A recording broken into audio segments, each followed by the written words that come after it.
Bom dia, meu irmão, minha irmã, você que nos visita. Que a graça, o amor, a misericórdia do Senhor se multipliquem sobre as nossas vidas, para a própria honra e glória ao seu nome. Graças a esse Deus maravilhoso. Eu te convido para um tempinho de intercessão. Ore por você, ore por mim, para que Deus fale ao nosso coração, eu seja apenas instrumento em suas mãos nessa manhã, para aquilo que vamos refletir em sua palavra.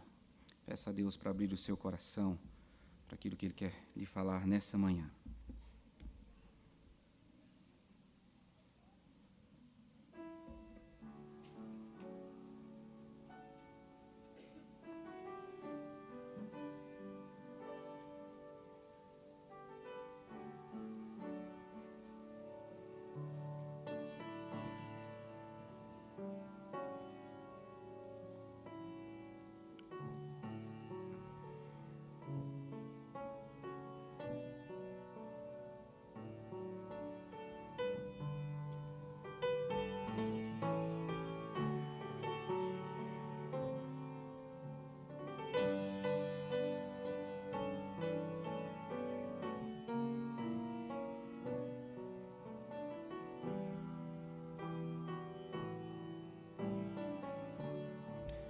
Santo Deus, nós te agradecemos o privilégio da vida, te agradecemos porque o Senhor reúne o seu povo como seu Senhor, como seu resgatador, como Deus fiel e eterno, o Deus de toda bondade, o Deus gracioso, amoroso, o Deus que salvou, redimiu, resgatou, sustenta, transforma, Deus que age para que sejamos mais parecidos com Cristo Jesus, teu Filho perfeito. Nessa hora pedimos que o Senhor fale ao nosso coração, Pai. Eu seja instrumento nas tuas mãos para isso, naquilo que o Senhor tem falado ao meu coração durante essa semana.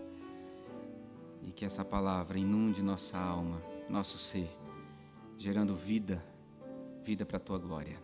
Nós te pedimos, em nome de Jesus, nossa esperança eterna. Amém, Pai. Amém. Quando nós olhamos para a nossa realidade, o mundo à nossa volta, o Brasil e todo o mundo, perguntamos: até quando, Senhor? Até quando? Parece que não terá fim para os problemas, não haverá fim para as enfermidades, parece que não haverá fim para as falcatruas, para as mazelas, para os conflitos, para o orgulho no coração do ser humano, para o egoísmo. Parece que não haverá fim para a corrupção, para a mentira, para os conchavos. E isso se dá por uma razão muito simples. Há um desejo no seu coração pela eternidade. E uma eternidade do nosso modo, do nosso jeito, uma eternidade da nossa forma. Não queremos sofrer. Queremos viver para sempre e sem nenhuma dessas realidades que nos trazem sofrimento.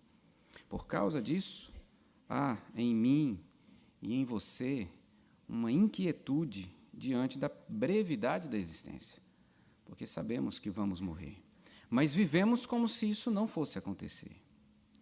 Isso fica claro na minha e na sua vida quando nós lutamos para não morrer.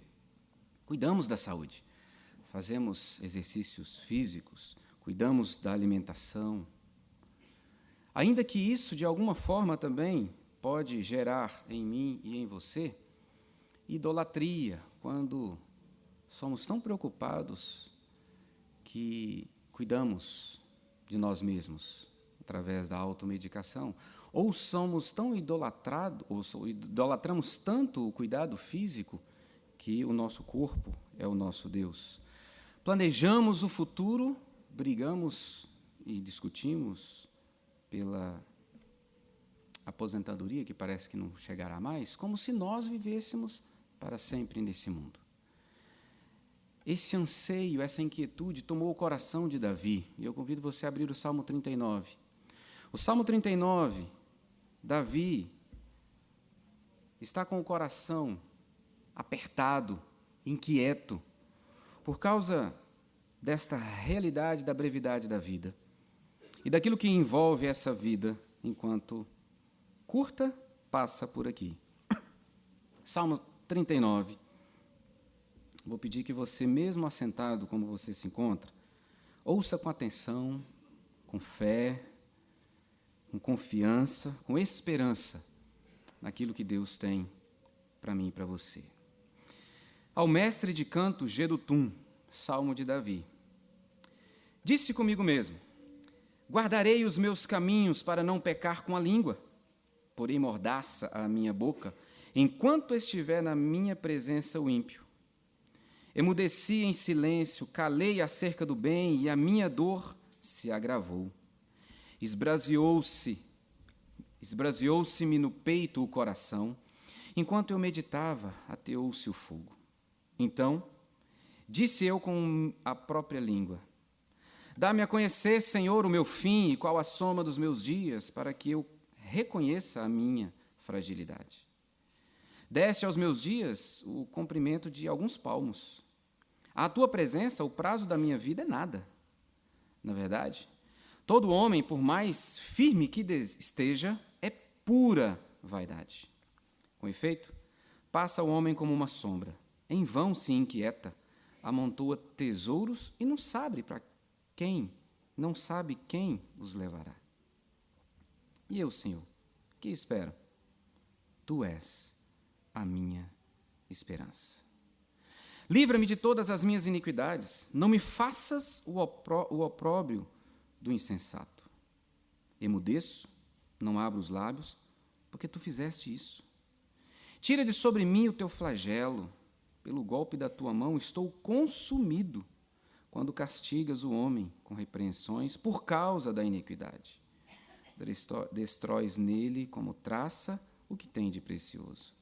Com efeito, todo homem é pura vaidade. Ouve, Senhor, a minha oração, escuta-me quando grito por socorro. Não te emudeças à vista de minhas lágrimas, porque sou forasteiro à tua presença, peregrino como todos os meus pais o foram. Desvia de mim o olhar, para que eu tome alento, antes que eu passe e deixe de existir.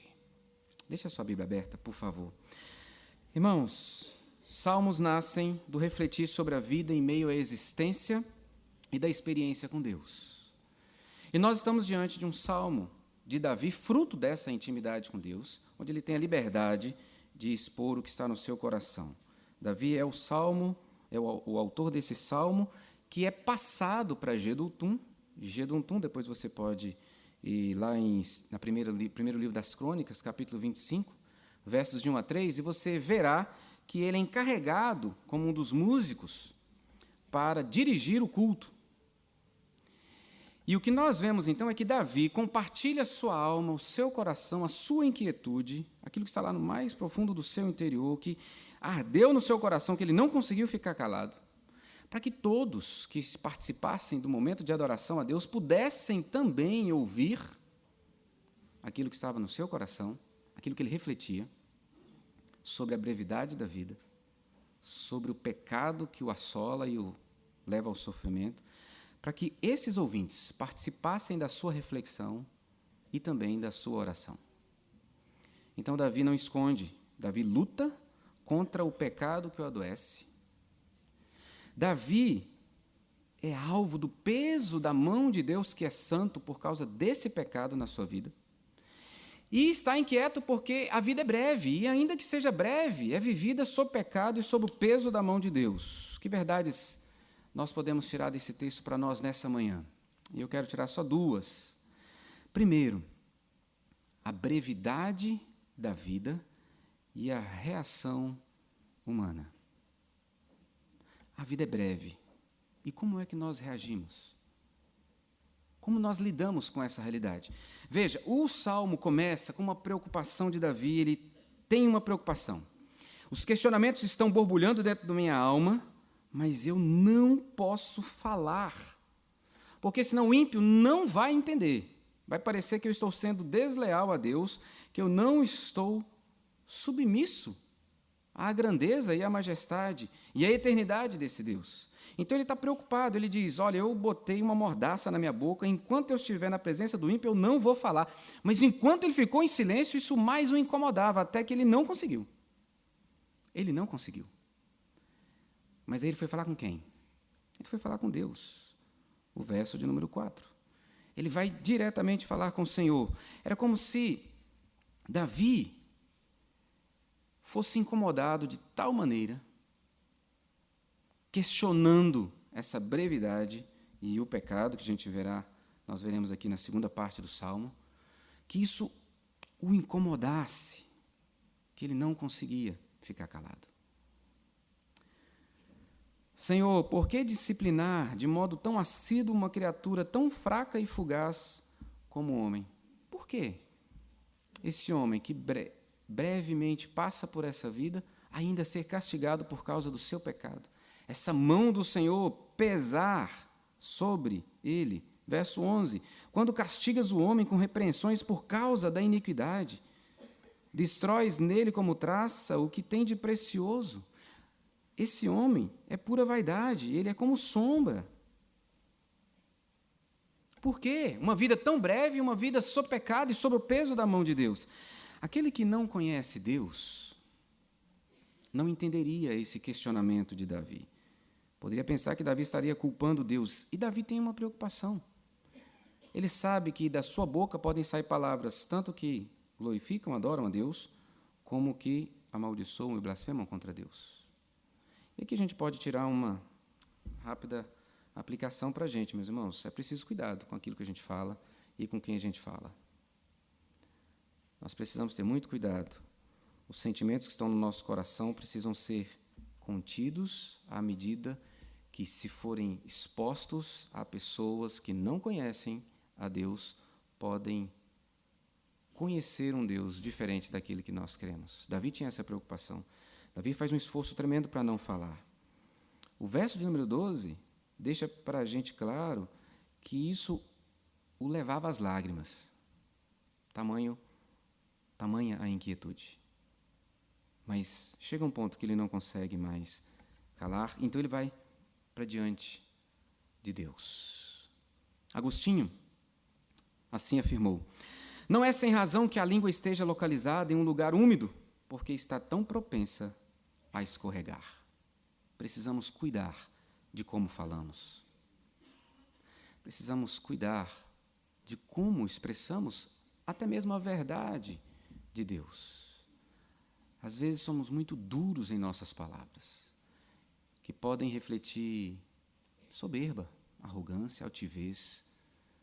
Uma mensagem de que somos melhor do que o outro, ainda que estejamos falando a verdade. Davi tinha uma preocupação, porque ele sabia que esse tipo de palavra poderia envergonhar e não glorificar a Deus. Cuidado, meus irmãos, cuidado com a forma como nós conversamos, abordamos os outros, com a forma como nós tratamos e nos referimos às pessoas. Davi tinha essa preocupação, mas chega um ponto que não tem como, e ele fala, mas ele fala com Deus. E ele diz: Senhor, dá-me conhecer o meu fim, qual a soma dos meus dias, para que eu reconheça a minha fragilidade, como quem diz, às vezes eu acho que eu vou viver para sempre, mas eu preciso saber do Senhor quanto tempo eu tenho para ver a minha fragilidade.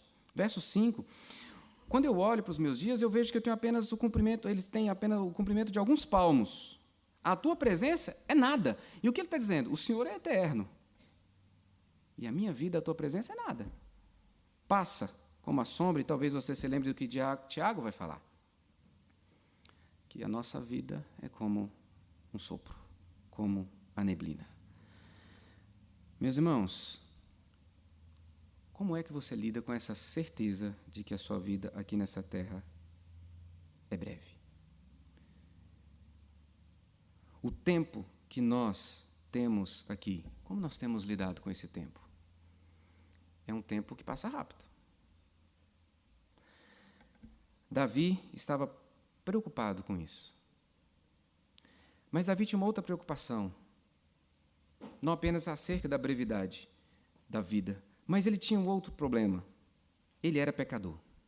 Verso de número 8. Livra-me de todas as minhas iniquidades, não me faças o opróbrio do insensato.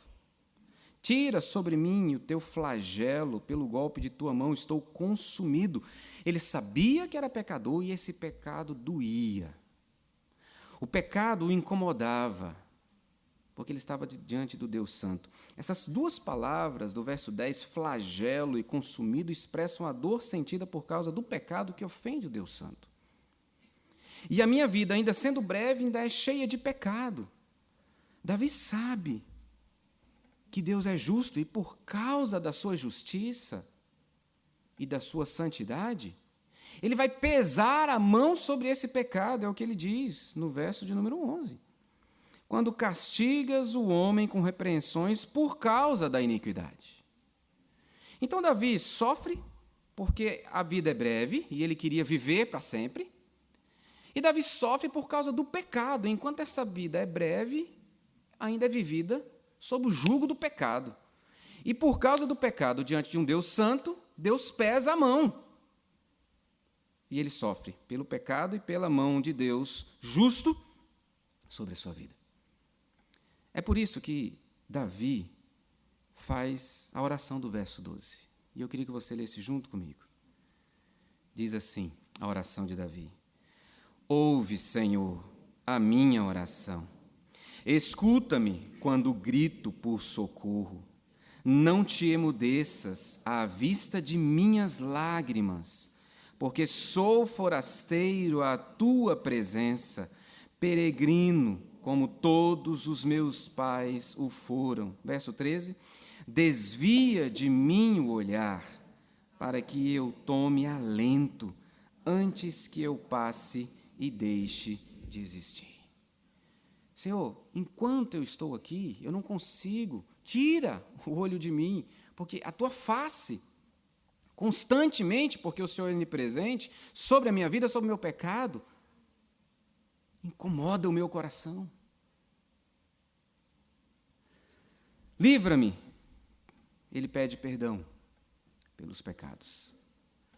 Tira o peso da mão, da tua mão, como um açoite que o castiga. Ouve, escuta, fale, não fique mudo, Senhor.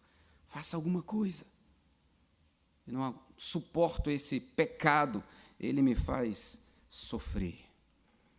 Meus irmãos, como é que eu e você temos lidado com o pecado? O nosso mundo diz que pecado é uma falhazinha, o pecado é um acidente, é um tropeço. Meus irmãos, pecado é ofensa contra o Deus Santo.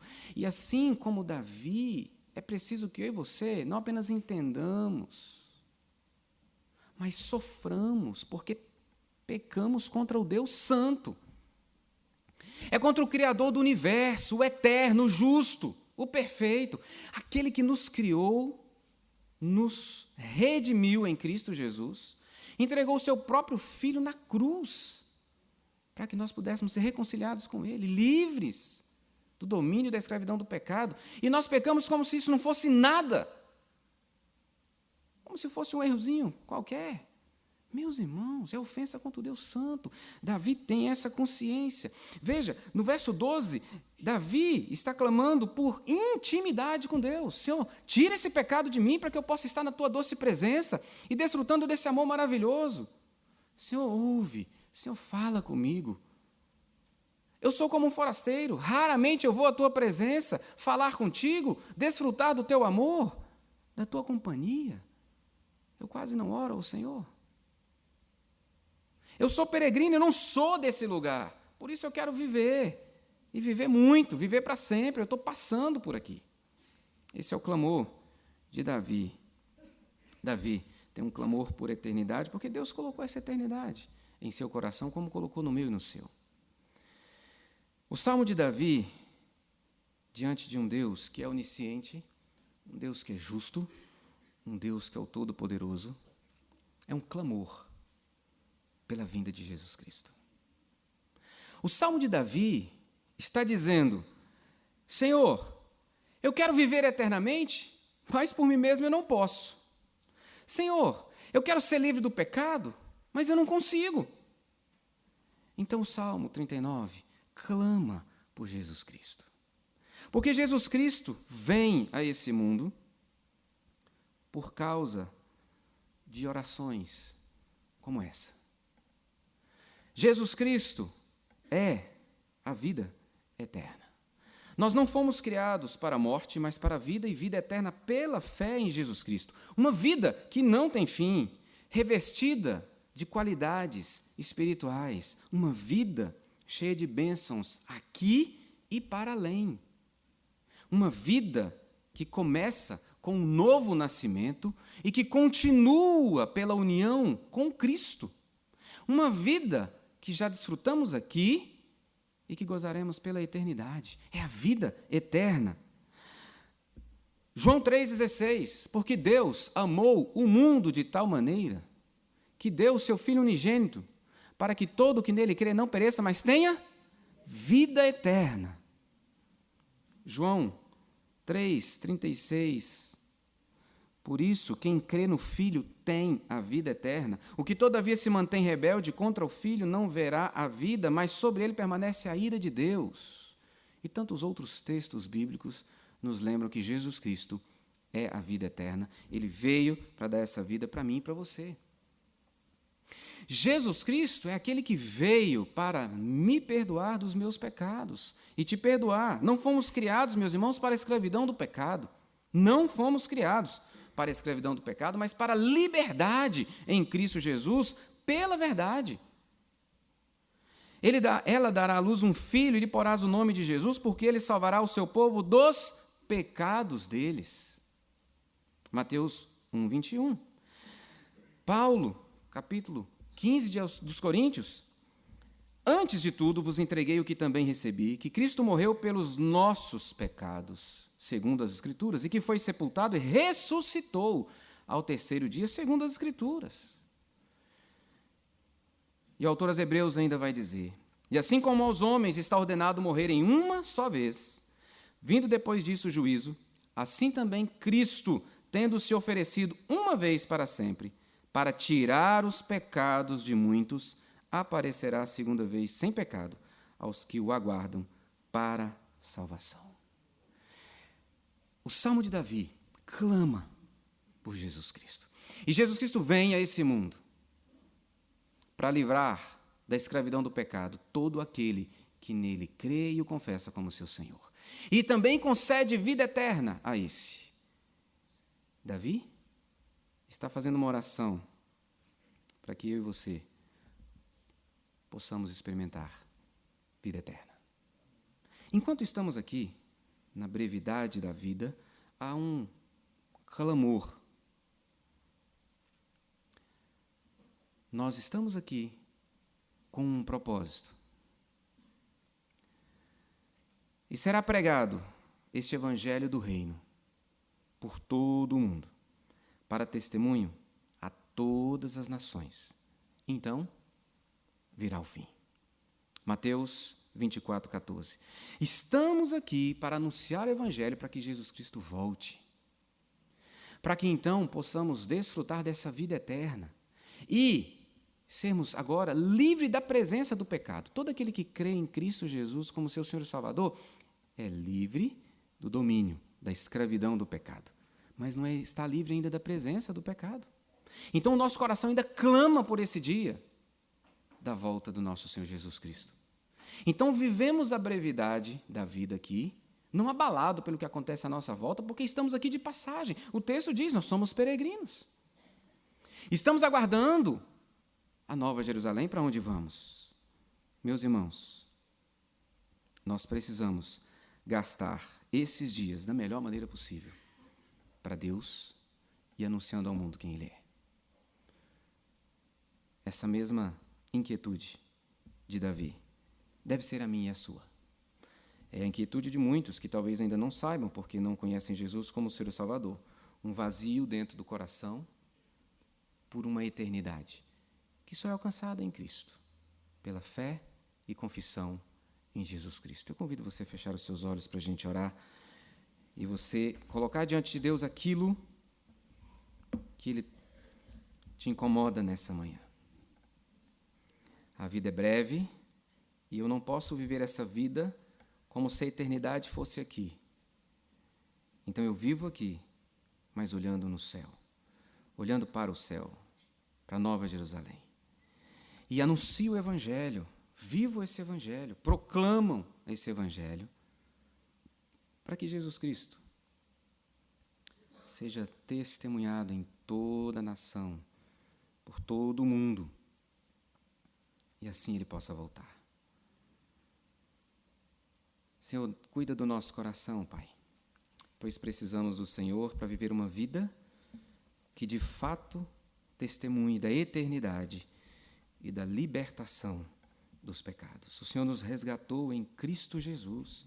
Não pertencemos mais ao mundo das trevas. Somos da luz. Somos iluminados por Cristo Jesus. E agora vivemos vida verdadeira e eterna, abundante na Tua doce presença. Mas ainda somos pecadores, Pai.